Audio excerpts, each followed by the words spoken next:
Welcome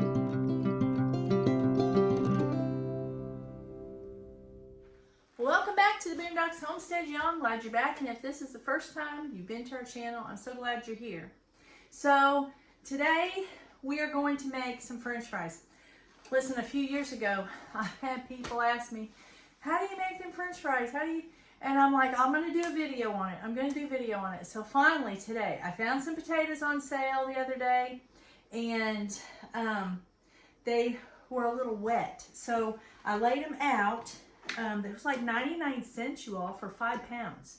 I mean, I should have bought more, but I was like, well, if I buy too many and they rot, then it's not really worth my money. So if they still have some more after I get this batch done, I may go get some more. But anyways, usually around this time of the year, you're going to find these potatoes on sale. And they're not too bad, with the exception of this one, and I think I can cut around it. They were all good.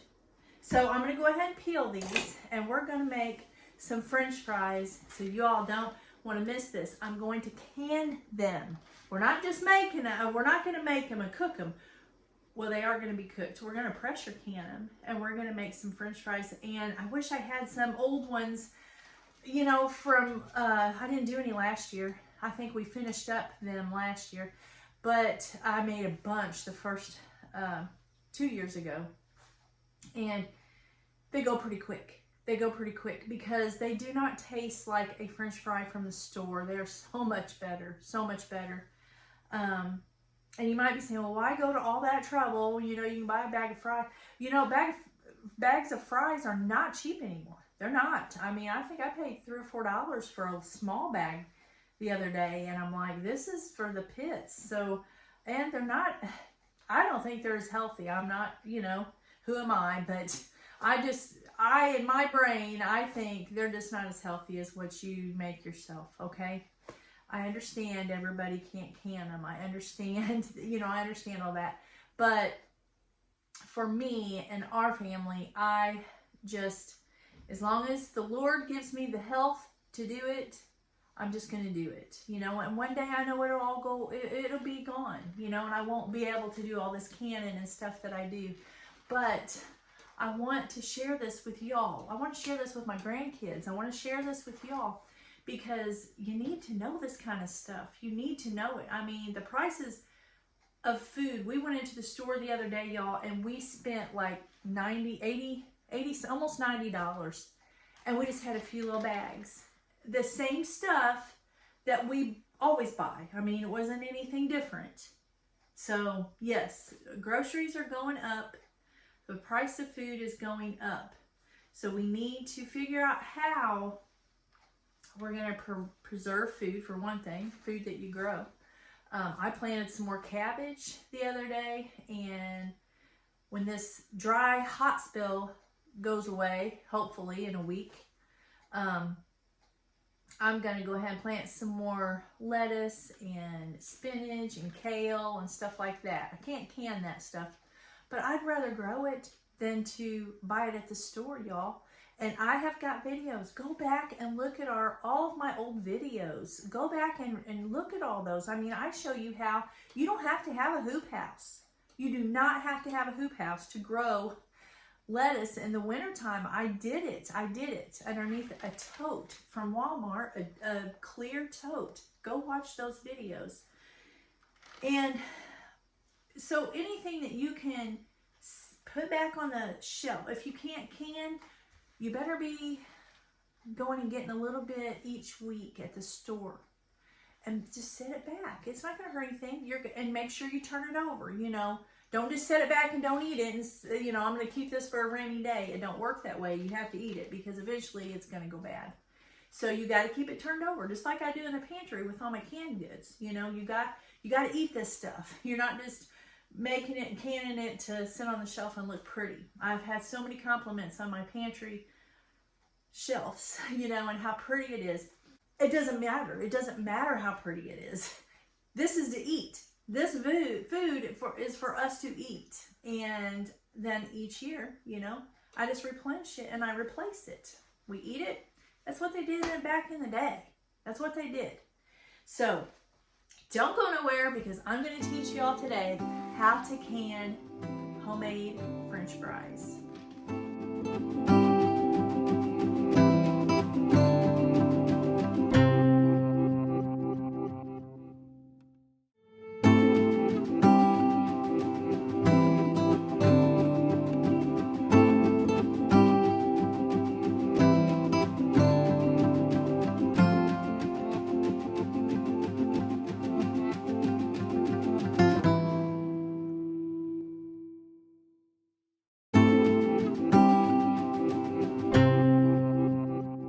So I've got all these French fries, all these cut up potatoes in ice cold water. Why do we do that, Chris? We do that because we're getting starch out of a lot of the starch out of it, okay? So you're gonna leave this set for an hour or two. You can do it half the day as long as you keep it cold water. And then I'm gonna rinse them all off, okay, before I put them in the jars.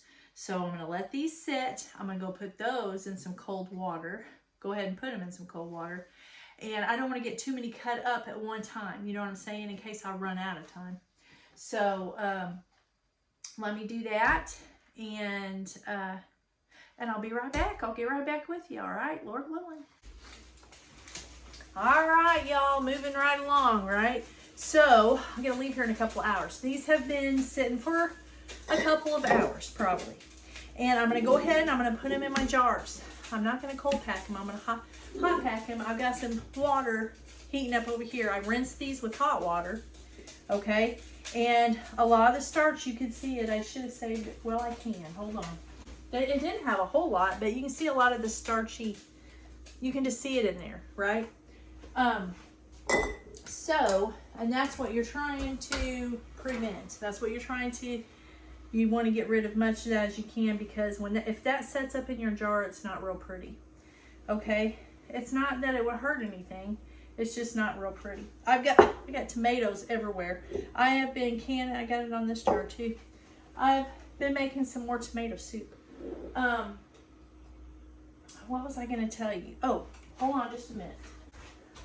Okay, now you can put salt in this if you want. You all know I do not salt my stuff, because when I pull these out of the grease or the oven, however I fix them, I put my salt and stuff on them. You know, I've got some French fry seasoning and different stuff. So I just don't fool around with that. I don't do it. So here's what I'm trying to do. I want to get as many in here as I can. Not really, because it's just Tim and I, but I do like, you know, if you're going to make something, you might as well fill it up. You can have them left over, or you can just cook them when people come, which I do that too. When the grandkids, they love this with my homemade tomato ketchup. So you're going to just put as many as you can in there, without, you know, breaking them. You might break a few, and it's okay. I hope y'all can hear me. I don't have my mic on. I think it needs to be charged. I haven't done that yet. I cut some smaller ones up. Anyway, you all get the idea, right? And you might be thinking, why is she even going through all this trouble? It really isn't that much trouble. To me, it's not. But for one, I think, like I told you before, it's better for you and healthier for you. Maybe not when you're deep frying them. Okay, I get it. But you can use these. You don't have to use them as French fries, okay? So say one morning you want some fried taters with your biscuits and gravy, or with your bacon, egg, and whatever. You want some fried potatoes, right? So you're going to take a big handful of these out of your jar, and you're going to dice them up, and there you go, okay? Don't take no time for them to get done. That's the point. It's fast. It's easy. You may spend a little time doing this, but in all reality, it does make it faster and easier in the long run, okay? Now, I am using Big Mouth for these. And I'm probably going to have to use some small mouth at the end, but I'm going to save them for the very end, because when you go to take these out, there's still a little bit of starch in there, and it kind of sets them up a little bit. They kind of set up. I don't know how to explain it other than that. And so you have to shake, shake, shake to get them out, right? But you have to remember that they are going to be cooked. They're cooked potatoes, okay? So you have to be gentle. You can't be real rough with them. And after you drain them before you pour them out of your jar, okay? Or pour them into a colander or something. And then you're going to lay them out on some paper towels or a tea towel. Tea towel. I use a lot of tea towels. And just lay them out and let them soak up some of the water that they were in, okay? Definitely before you deep fry them. But just for anything, for whatever you use them for. And then you just get some of that water off of there, okay? All right, I'm gonna finish these up and then I'll tell you what I'm gonna do next. Okay, I'm not even gonna get my thing out to pour this in, you guys. I'm just gonna pour this in. So we're gonna leave an inch headspace in these potatoes, okay? And I'm just filling them up with hot boiling water to an inch headspace. And then when I debubble, I may have to add some more, okay? So I'm gonna go ahead and do this. I just wanted to bring you back and show you. You can't really see. I'm in such a hurry, you guys, trying to get this done because I have to leave. And it takes 40 minutes. Well, it's probably gonna take a couple hours because I gotta bring the canner up to, you know. So let me get these done and then I'll bring you back. Now, after I do this, let me explain real quick because I'm gonna go ahead and do this. You all know this, most of you, okay? And the ones that don't, listen up, okay? After I put this water in here, I'm gonna take a paper towel. I'm not gonna take, yeah, I might, because starch turns into sugar, right? So I probably will take a little bit of vinegar on my paper towel and go around my rims after I debubble. And when I say debubble, for the ones that don't know, you're just gonna take your little debubbling tool and you're gonna go down through there and you're gonna get that air out of there, okay? And it's gonna, if there's any air in there, it's gonna bubble up. And after you do that, yes, it's gonna disorganize your stuff and you gotta push it back down in there. But you don't want that air in there, okay? Because when you have air in there, that's when you start, things can grow, all right? Now we are going to pressure can this, so the chances of that isn't great, but I'm not gonna say it couldn't happen. So I'm gonna push them back down in there, and it changed my water level just a little bit, so I had some air in there, okay? So I'm just gonna top it off then, up to an inch. Now I'm gonna go ahead and do the rest of these, and I'll be right back. I gotta get some air on. It is hot in here. All right, we got all these done, not all of them. Got the ones that I ended with a while ago. Done 6 jars. They're still warm. I can pick one up and show you. And this is what they look like. Isn't that awesome? And then you just, like I said, you'll drain them.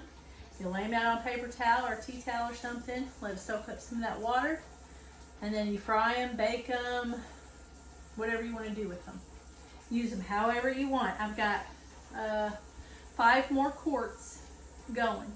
So for 11 quarts of French fried potatoes, or however you want to eat them, $3.